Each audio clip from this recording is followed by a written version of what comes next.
India's first moped to a range of two-wheelers and now electric vehicles. India's Kinetic Group has been a household name since the pre-liberalization era. The Kinetic Group now aims to drive India's auto industry into the future. Meet the leader of mass electric vehicle mobility in India, Sulajja Firodia Motwani, the resurrector of Kinetic's legacy in an electric era.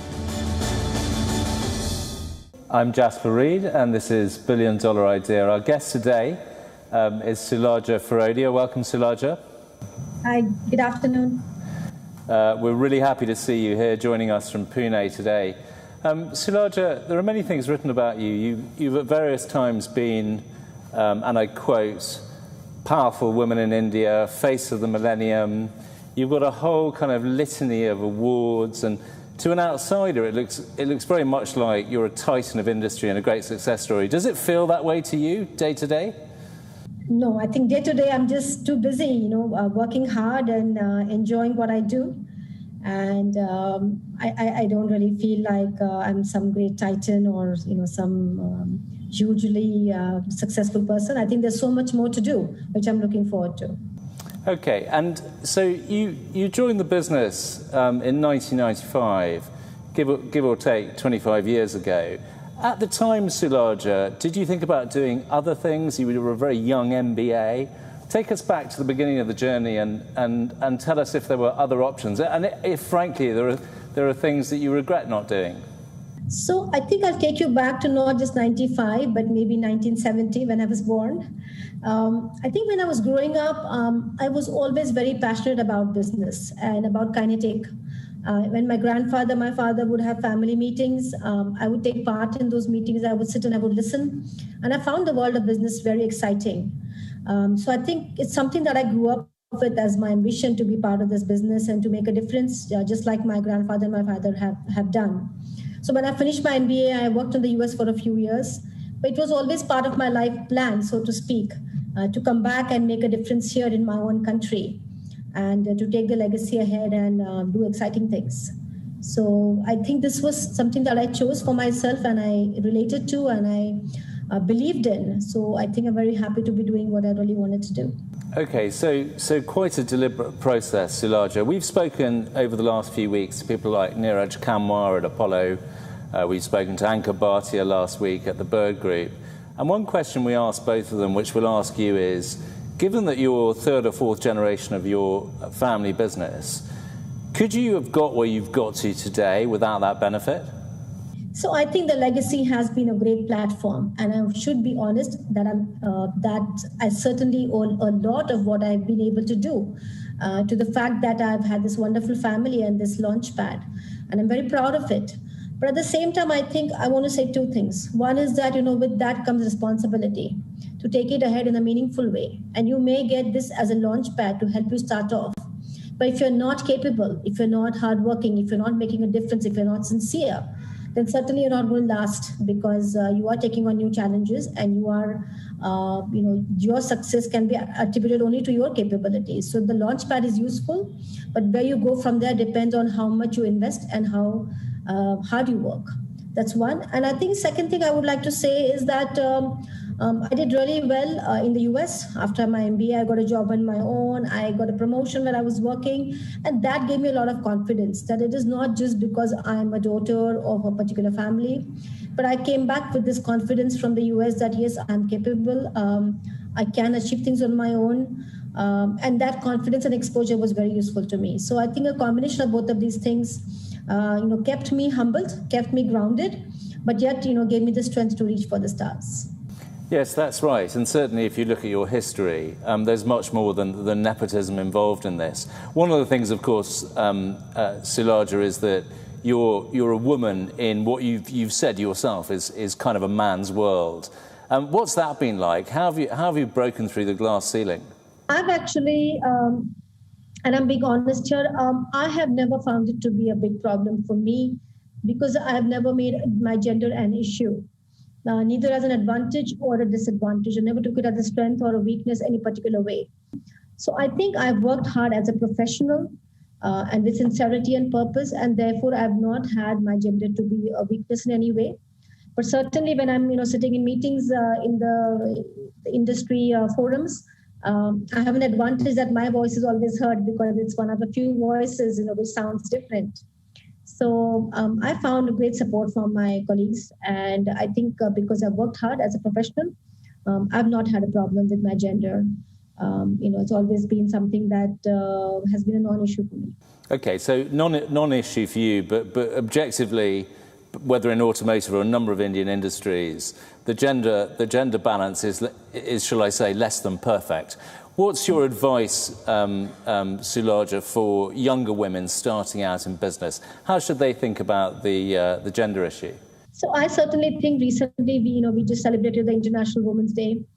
I think that women have come a long way, and many issues like equality, voting rights are behind us. There are still many issues like violence, sexual violence, physical violence that women are facing. But that being said, if I look at the urban India or urban globalized developed world, I think today young women have many opportunities. They're excelling in their academics. Today there are many career options that are open to them. It's considered to be a cool now to be a chef, to be a creative person, to be an artist, to be a sports person. When we were growing up, you still had very typical stereotyped career options like be an engineer, be a doctor. But today I think there are so many more opportunities that women can go for. And I think that women have more role models to look forward to, and there are more opportunities that they can grab. And there need not be, it's like a limitless world of opportunities out there. So my advice to young women would be to believe in themselves and to certainly dream and to reach for the stars. I think the right time, this centuries belongs to the women. Okay, well said, Sulajja. Let's talk about your dreams. When you look back on your career and you dig into the history of it, it hasn't been all success, has it? I mean, there's been some fundamental changes in the direction of your family business. Talk to us a little bit about what precipitated those changes and how you've gone from being a quasi-traditional business into a leader in green and mobility and the next generation of energy solutions. So, Kinetic Group or my family, the Firodia family, we are a family of entrepreneurs, seen as a respected, honest and successful family. This country's industrialization, especially in the era of automobiles, some of the most popular automobiles like the Matador, the Traveler, the Luna, the Kinetic Honda was created by my family. Very proud of the legacy. Somewhere around 2000, we found that there was a very big change. But a lot of the large international players were setting shop here and growing in a very aggressive way. Our own ex-partners, Honda, had set up their own factory here and looking very aggressively at entering the Indian markets. So we decided that it would be a right time for us to diversify from just being an OEM into an automotive systems player as well. And we set up many companies which made engines, transmissions, automotive electronics, automotive electrical components, castings, forgings, so that we build a business in not only just OEM, but also what you can call the automotive systems, or the engineering part of which, we've had great experience in. And that was done successfully. We then restructured our two-wheeler business. We joined hands with Mahindra's to set up a new venture, with them bringing motorcycles and us contributing our scooter business to take ahead the two-wheeler business. Unfortunately, around 2010, this JV was set up, but that JV did not do as well as we all hoped. And so there was a need to restructure the business. We sold our stake in that JV in 2014. And we, of course, still maintain very good relationship with the Mahindras, and we wish them all the luck in all their endeavors. But it was time for us to move on and do something different because the JV was not giving us what we thought in terms of the future for our business. That was definitely a setback. And for me, as an entrepreneur, I've always felt in my life I was successful in my studies, in my sport, in my business. This came as a big blow, the whole restructuring. I was looking for new opportunities, which we could build, our experience, our brand, which is very strong. and see where we can take our business. And I found green mobility or electric vehicles as a very exciting area. I was, convinced that that is the future of automotive technology, that with every growing emission standard, the ICE technology or the internal combustion engine is getting heavier, is getting less efficient, is getting more expensive for the customers. And therefore, electric technology, which is simpler, it's safer, and also is green, which is where the world is moving, is definitely going to be the technology of choice. And that's where I started Kinetic Green in 2014 with a lot of new dreams and conviction and passion. And it's been an exciting journey. And I think we are therefore at the right time, at the right place. And I think that this business will take our group, our family, our brand name to even greater heights in the coming years. And I'm really happy to be spearheading this entire transformation. Okay, and you talked a little bit about brand there, and we all know how important brand is, particularly in a greenfield venture. You take someone like Elon Musk and Tesla, the brand, is very clean, it's very sharp, it puts out a certain message, it's very associated with the founder. How have you thought about building your own brand? So I think Kinetic Green, is an extension of the Kinetic brand. And I believe that in a country like India, where automobile is a very serious purchase for people, they're investing their 6-month salary. It involves safety. It involves having confidence that the product you're buying is going to be around, that company will give a service. So I think here having Kinetic as part of the brand, in fact, is advantageous, because with it comes the trust and love of people that we can build on. So when they see many electric vehicle companies that are mushrooming in the market, they don't know who those companies are. They don't know who the founders are. They don't know if it's going to be around after 10 years. But when they see a Kinetic Green, they do feel that this is a brand I can rely on. This is a brand I can trust. And the quality will be good. So I think to me, it's an advantage. And further, of course, you can create a lot of excitement by building your product names. Which also need to relate to the customers who are buying your products. So the corporate brand gives it that stability, that strength, that acceptance. And then your own marketing of the sub-brands is something where you can really relate to each customer and create its own personality. So that's the model that I have chosen, which I am very confident is the right one for our business. And if you're a man or woman on the street considering purchasing one of your assets, what's the single reason they should? The single reason is that we are a serious electric vehicle company making good electric vehicles, and our products are giving them an affordable, viable alternative, which is green, but which is also going to save them a big buck, save them big bucks. What I mean by that is that of course people want to buy products which are green. They like to associate with the new trend. People want to believe that environment must be improved. But till the product makes sense to them, that means what they are going to invest or they spend and the savings they're going to get, till they believe that this is going to be something that's going to make a difference to my pocket, it's not going to they're not going to be convinced. So I think Kinetic Green is building good electric vehicles which are green, emission-free, they're silent, but they're also meant to be affordable and viable alternatives. People can really save. Today, petrol is costing 100 rupees a litre. And people are spending hundreds of rupees just on fuel. You buy a Kinetic Green vehicle, it's going to last forever, it's built well, but you're going to spend hardly 20, 30 rupees a day on your vehicle charging. So brand promise, but product delivering savings and good performance. That's, I think, what we are standing for. Okay, good. I might, after this, I might go out and get one myself. You should. I should. So on the one hand, it's something to do with solving problems. On the other hand, it's an ongoing process. There was a famous book in the 1970s, and I know you're a national standard rackets champion, or at least in badminton.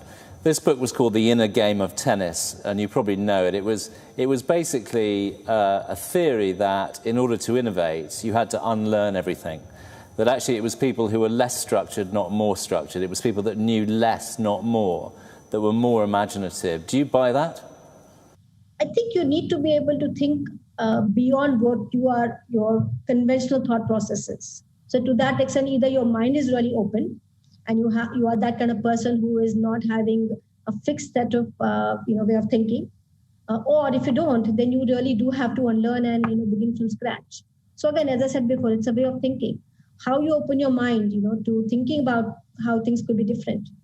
That's what it is. Either you're born to have that mindset, and if you don't, then maybe you have to cultivate it by first setting aside what are your, let's say not prejudices, but your conventional ideas that you're born with or that you believe are, the right approaches. Let's pan out a little bit and talk about the environment. I mean, you're a front and centre player in the greening of India, making a contribution.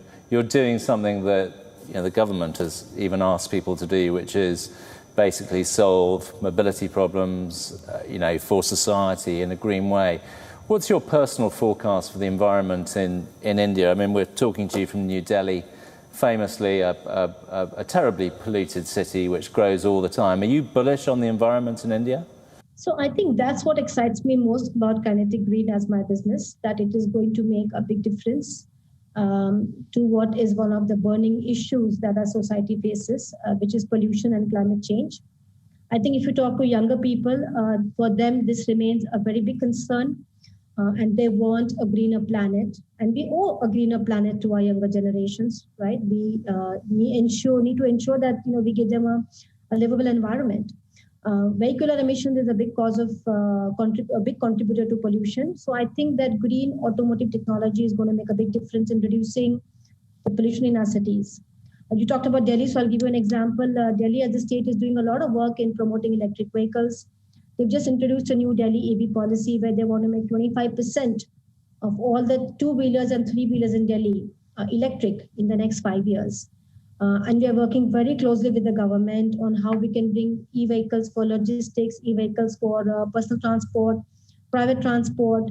And that's very exciting. And I think that to be able to make a contribution like this to greening your country, to reducing the toxic air that we are all suffering from, is what really keeps me up at nights. And I think it's a very, very rewarding feeling.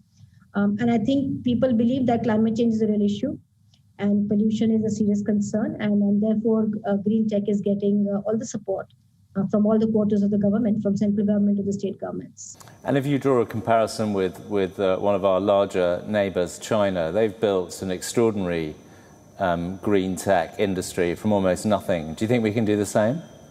I think we must. I think India is one of the largest automotive markets in the world, number 4 and number 5. And in two-wheelers, we are the largest producer of two-wheelers in the world. We are the largest producer of three-wheelers in the world.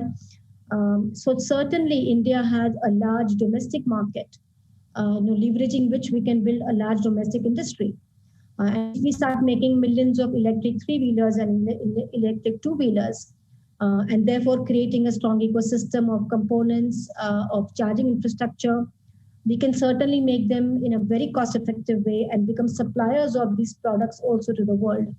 That also is the mission of the government, to be Atmanirbhar or self-reliant in the area of electric mobility.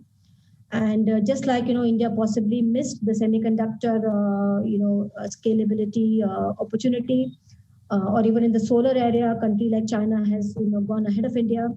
I think in electric vehicles, India still has a very strong case to be one of the largest electric vehicle producer in the world, armed with a large local market. So I think we have a great chance to be a world leader in this technology, and we must take it seriously. I want to just say 2 things here. That, Tesla is great, right? I mean, it's really what put electric vehicles on the world map. But in India, it's not selling of 10,000 or 50,000 Teslas that's going to make a difference. It's going to only reach a few privileged people. But if you want to make a difference to the petrol cost or diesel cost, bill of the common man, or the pollution in the country, or the fuel security issues that our country is facing, it's going to have to be the small vehicles. We have to bring electric mobility to the masses. It's only when we sell millions of 3 and 2 wheelers, which are used by the common man, that we will really save petrol costs, will really reduce pollution. And that's the transformation that is needed. And that's the approach that the government also has taken. So I think that's very exciting. Well, we should be wishing you well, Sulajja, with that, a solution kind of for India, by India, of India. Let's move a little bit on to you, the woman, you the person. You've got a whole list of of extracurricular activities, from scuba diving to marathon running to badminton. Tell us a bit about your passion for sports.